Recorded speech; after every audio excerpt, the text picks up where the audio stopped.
За өнгөрсөн баасан гарагт бас үйл явдлыг сануулъя. Өнгөрсөн баасан гарагт бол ерөнхий сайд улсын хуралд ажлаа тайлагнах албан ёсны мэдээллийн цаг байсан. За тэр албан ёсны мэдээллийн цагийн хүрээнд ерөнхий сайд засгийн газрыг төлөөлж одоо үндэсний баялагын сантай холбоотой асуудлаар ажлаа тайлагнасан. За энэ хүрээнд бол одоо улсын хурлын гишүүд асуулт асуусан. За тэр дунд бол одоо Баярмаа гишүүн бол бас л яг л одоо хилцэж байгаа асуудлын хүрээнд бас одоо эдийн засгийн холбоотоор дэргэдийн амжиргаатай холбоотой чухал асуулт асуухад ерөнхий сайд бол одоо бас юм субъектив хувь хүн рүү дайрсан ийм үйлдэл гаргасан. За энэ үйлдэл бол ерөөсөө улсын хурлын гишүүний бүрэн эрхт нэгдүгээрт халдсан. Хоёрдугаарт засгийн газар парламентын одоо ийм хяналт тэнцлийн механизм зөргөөр нөлөөлсөн ийм үйлдэл гэж бол бид бүхэн харж байгаа. Сая ёс зүйн тэгийн байнгын ороноос ямар мэдээлэл хийснийг би бол мэдэхгүй байна. Гэхдээ бол одоо олонхын бүлгийнхэн энэ асуудлыг ингэж явцруулж байгаад бол үнэхээр харамсаж байна. Яг гэвэл парламентын дархлаа, парламентын одоо энэ хяналтын механизм хүчтэй байх нь бол одоо Монголын ардчлалын бас маш чухал одоо зүйлээ. Тэгээ энэ утгаараа бол одоо энэ дээр аль нэг нам ивсэл ярихаасаа илүү бараг тийм ээ одоо засгийн газар парламентын хоорондын асуудал гэж авч үзэх нь зүйтэй гэж харж байгаа.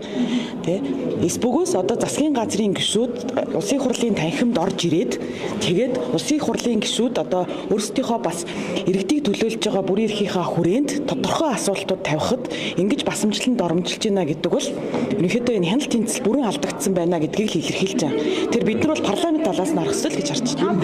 Одоо бүлгийн хуралдаан дээр гаргасан шийдвэрээр улсын хурлын нэгсэн чуулганы хуралдаан дээр хэрвээ ерөнхийсэд оюурдна улсын хурлын гишүүн Баярмаагаас уучлалгүйгүй тохиолдолд бид нар одоо энэ хууль тогтоох үйл ажиллагаанд оролцох бай гэж аль биесээр хэлсэн тийм ээ. Тэгэхээр энэ яг өнөөдрийн завсарлагаас үндсэн шалтгаан мөн үү? Эсвэл энэ одоо өнөөдрийн товын дагуу хэлцэгдэж байгаа хуулийн төслүүд дээр та бүхэн үнэхээр ажиллаад зарим нэг зүйл дээр засах шинжлэх зүйл байна гэдэг одоо энэ хууль тогтоомжийн дагуу завсарлага авсан гэж үзэх юм уу? За бид бол баасан гарагт болсон үйл явдалтай холбоотой бас юм одоо улс төрийн тэмцэлтэй улс төрийн шийдвэр гаргаж байгаа ингэж ойлгож болно. Түүнээс биш яг хурал дээр хилцэж байгаа асуудалтай бол төдийлөн холбоогүй. Тэгэхээр энэ бол бид нар одоо юм институцийн асуудал яриад шүү дээ. Засаглалын асуудал яриад байна. Өнгөрсөн хугацаанд бол ер нь бол засаглалын баланс бол маш ихээр алдагдсан байсан. Тэгээ 8 жил одоо нэг намын үнэлэхүй олонхын бүлэгтээ бас ажилласан тийм ээ. Тэгэхээр тэр юунаасаа бид юус гарахгүй гадаг шүү дээ. Тэгээ нэг тэнцээ бий болцсон нэг зүг тогтлоос. Тэгэхээр одоо парламент шиг байгаад засаг одоо бас парламентэд юугаа ажлаа тайлагнаад хяналт тавигдаад ингээд явах ёстой л гэж харж байгаа. Тэгэхээр тэр өнцгөөс нь бид нар асуудалд хандах ёстой. Түүнээс биш одоо энэ олонхын бүлгийн гишүүдийн яриад байгаа шиг ийм субъектив илүү эсвэл альва нэгэн асуудлыг хойшлуулсан тийм асуудал юр байхгүй.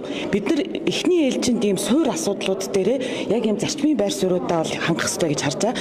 За дээрэс нь бас манай бүлэг дээр ямар шийдвэр гарсан бэ гэхлээр ер нь энэ улсын хурлын тухай хууль, улсын хурлын чуулганы хуралдааны дэгийн тухай хуулинд өөрчлөлтүүд орох ёстой байна. Яагаад вэ гэхлээр яг дэгийн хүрээнд бас одоо засгийн газраас асуух боломжууд хомс байна. Асуулт асуух боломжууд хомс байна. Улсын хурлын гишүүдийн зүгээс засгийн газарт хяналт тавих боломжууд хомс байна гэдэг утгаараа бас хуулийн санаачлаад явж байгаа. За дээрэс нь бас нөгөө танхимын зохион байгуулалттай холбоотой асуудлууд тийм ээ.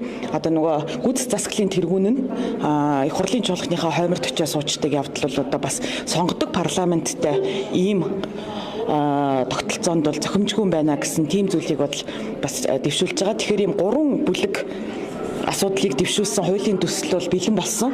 Одоо өнөө маргаашгүй өргөн барих гад бас одоо цаг хүлээгээ сууж байна. Тэр нь юу вэ гэхээр нэгдүгээрт бол одоо нөгөө суудлын асуудал тийм ээ. Нэгд бид нар одоо 126 гишүүнтэй парламенттай болоод энэ парламентын засаглалыг бэхжүүлэхийг зорж байгаа бол яг энэ сонгодог парламентын одоо тэр нөгөө зохион байгуулалтын хэлбэр шилжих ёстой гэж харж байгаа. Хоёрдугаарт болохоор улсын хурал гүйцэтгэх засаглалаас мэдээлэл авдаг, тодорхой одоо хариултуудыг авдаг тухайлсан цагтаа авах хэрэгтэй. Одоо болохоор яадаг вэ гэхэлэр нөгөө засгийн газар өөрсдөө нөгөө сэдвийнхаа жагсаалтыг гаргадаг тий. Тэгэхээр тэр бол ерөөсөө зохимжгүй улсын хурал одоо өөрийнхөө бүрэн эрхийнхаа хүрээнд дурын одоо сэдвэр гişүүд урьдчилж асуултуудаа асуух боломжтой гэдэг ийм зохицуултуудыг оруулж өгч байгаа. Гурав дахь нь болохоор ер нь энэ хурлын танхимд худал хэлсэн буруу ташаа мэдээлэл өгсөн нийтийн албан тушаалтнууд бол хариуцлага хүлээх ёстой гэсэн бас тийм агуулга орсон. Ийм одоо хуулийн төсөл бол одоо бэлэн болгоод одоо өнөө маргааш өргөн барихаар ажиллаж байгаа юм. Одоо процесс яах вэ? Та бүхэн одоо хэрвээ ерөнхий сайд уучлалт гуйхгүй байсан тохиолдолд улсын хурлын чуулган бол байнгын орон агуултанд суухгүй гэж ойлгож болох уу? Маргааш нэг өдрийн л одоо засварлага. Завсарлага бол маргааш дуусна. Гэхдээ өнөөдөр давхар бас улсын хурлын гарч намын бүлэг ээлжид бас байдлаар хуралдаад тэгээд Пүрэв Баасан гарагийн одоо чуулганы нэгдсэн хуралдаанд оролцохгүй байх шийдвэрийг гаргасан байгаа. Энэ бол улс төрийн шийдвэр.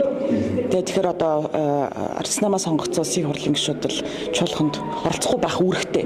Бүлгийн хуралдааны дараа шийдвэр танилцуулахдаа байнгын орооны хуралдаанд бас оролцохгүй гэж мэдэгдсэн шүү дээ. Тэгэхээр энэ бас хэвээрээ үйлчлэх үү?